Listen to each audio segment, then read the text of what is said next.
Good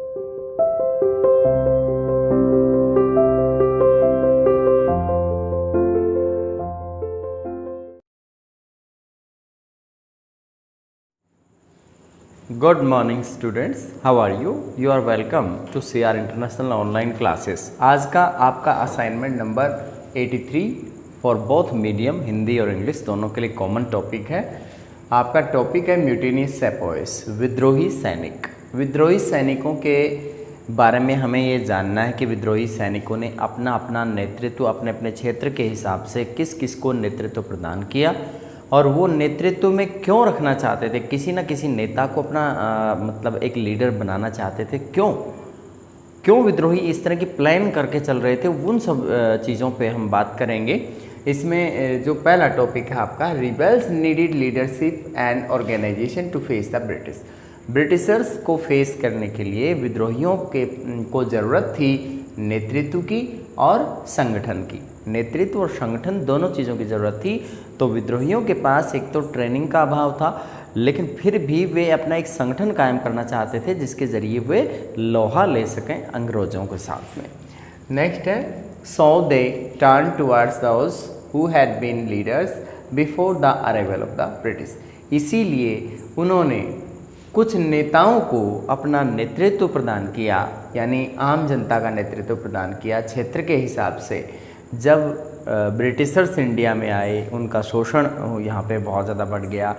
जैसे जैसे उन्होंने राजनीतिक नियंत्रण शुरू किया तो उनको कंट्रोल करने के लिए ये सब किया गया था। सबसे पहला पॉइंट है, rebels sought the blessings of Bahadur Shah Zafar the last Mughal emperor. मुगलों के सबसे अंतिम सम्राट मुगल सम्राट बहादुर शाह जफर द्वितीय का शासन था 1857 की क्रांति के समय। वे दिल्ली के लाल किले में रहते थे। उस समय 10 तारीख को मंगल पांडे ने जैसे ही बैरकपुर छावनी से विद्रोह की शुरुआत की, अगले ही दिन 11 तारीख को विद्रोही भारी संख्या के अंदर घोड़ों पर बैठ कर के और लाल किले के अंदर पहुंच गए। लाल किले में बिना किसी परमिशन के वे दरबार के अंदर बगैर किसी परंपरा को निभाए हुए सीधे अंदर आ गए और आने के बाद उन्होंने सीधा ही प्रेशर डाला इन पे, जो बहादुर शाह जफर द्वितीय हैं उन पर, कि आपको नेतृत्व प्रदान करना होगा। और वो उनका नेतृत्व इसलिए मांग रहे थे क्योंकि पूरे भारत को एक राष्ट्र के रूप में वो आज़ाद कराएंगे। तो उस देश का मतलब पूरे देश का शासक कौन होगा, तो एक तरह से उनको शासक वो बनाना चाहते थे अगर देश आज़ाद हो जाता। तो इसमें लीडरशिप की जो बात है वो हमें ध्यान रखनी है। इसमें मुग़ल सम्राट बहादुर शाह जफर द्वितीय एक बार घबरा गए, बेचैन हो गए। उनको डर था कि कहीं उन्हें गिरफ्तार करके कहीं फांसी पर ना चढ़ा दे। अंग्रेज़ों की जो परंपराएं इसी तरह की थी, उनके नियम इस तरह के थे, वो बहुत सख्त होते थे विद्रोहियों के खिलाफ। तो एक बार उन्हें डर भी लगा, लेकिन फिर भी उनको ये चीज़ करनी पड़ी, उनको नेतृत्व प्रदान करना पड़ा। Next, in Kanpur the sepoys and the people of town employed on Nana Sahib the successor of Peshwa Bajirao द्वितीय। पेशवा बाजीराव द्वितीय के उत्तराधिकारी नाना साहिब को कानपुर से 1857 की क्रांति के नेतृत्व के लिए बोला गया।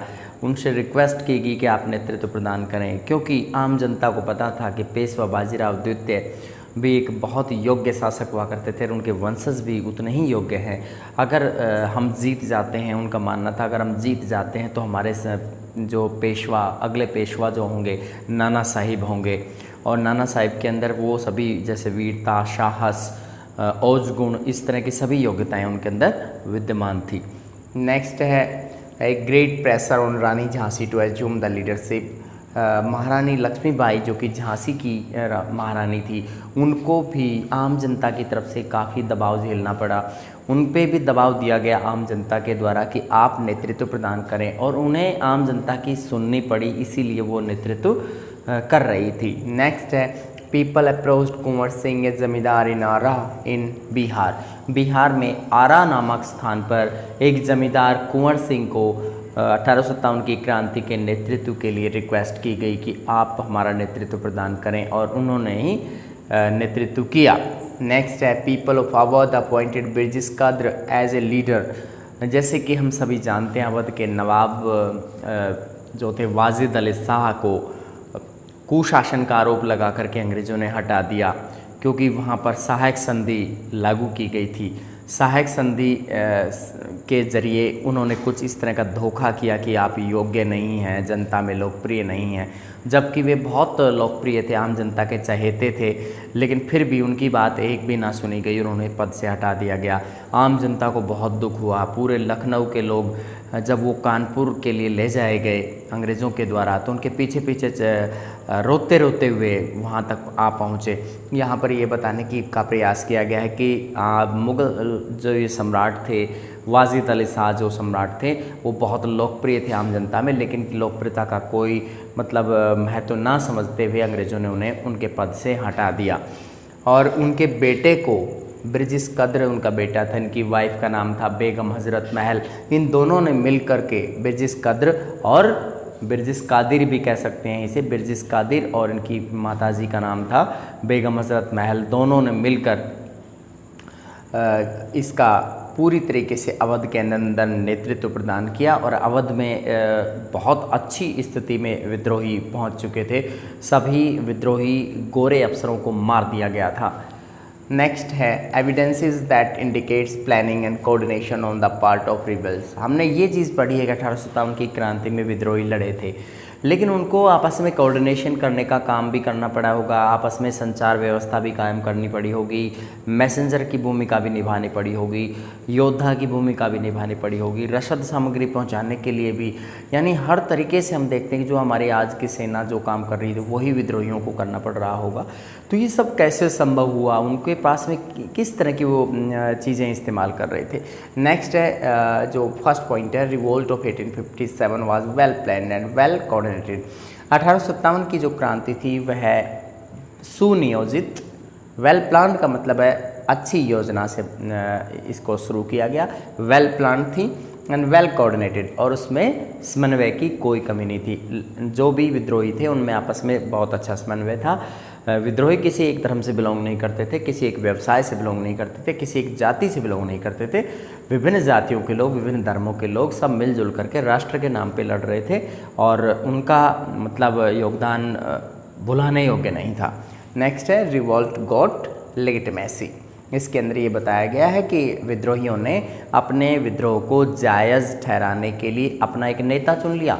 मुग़ल सम्राट बहादुर शाह जफ़र द्वितीय को पूरे राष्ट्र का एक सम्राट मानते हुए और उनको घोषित करते हुए कि अगर आज़ाद हो जाते हैं तो मुग़ल सम्राट बहादुर शाह जफ़र हमारे अगले सम्राट होंगे पूरे भारत के, तो इसमें पूरे भारत की राष्ट्रीयता को भी मजबूती मिली और इसके अंदर 1857 की क्रांति को भी वैधता मिली। वो भी गलत नहीं था, मतलब उसको सही ठहराने के लिए ऐसा किया गया। नेक्स्ट है हिंदू एंड मुस्लिम यूनाइटेड। जैसे कि आमतौर पर हम देखते हैं कि भारत की आज़ादी के बाद की परिस्थितियों में हिंदू और मुस्लिम इतना ज़्यादा आपस में घुल मिल के नहीं रह पाते हैं, लेकिन ये उस समय की बात है। 1857 की क्रांति के समय हिंदू और मुस्लिमों ने मिल करके कंधे से कंधा मिला करके अंग्रेज़ों से लोहा लिया और आपस के मतभेद भुला दिए और इनमें आपस में कोऑर्डिनेशन गज़ब का था।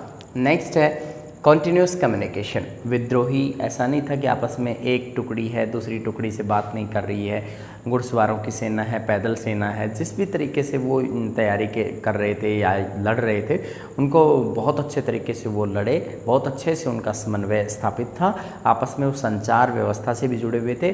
कम्युनिकेशन के अंदर बहुत अच्छी पकड़ थी उनकी, यानी एक स्थान से दूसरे स्थान पर गुप्तचरों के जरिए सरकार की प्लानिंग के बारे में पता लगा लेते थे और अगले ही दिन वहाँ पर धावा बोल देते थे। ये भी पता लगा लेते थे कि किस क्षेत्र से होकर के रेलगाड़ियाँ गुजरेंगी जहाँ पे सरकारी खजाना जाएगा। जैसे कि काकोरी केस जो होता है वो इसी तरह की एक वेल प्लान तरीके से किया गया था। काकोरी नामक रेलवे स्टेशन पर रेलगाड़ी को रुकवा करके सरकारी खजाने को लूट लिया गया था।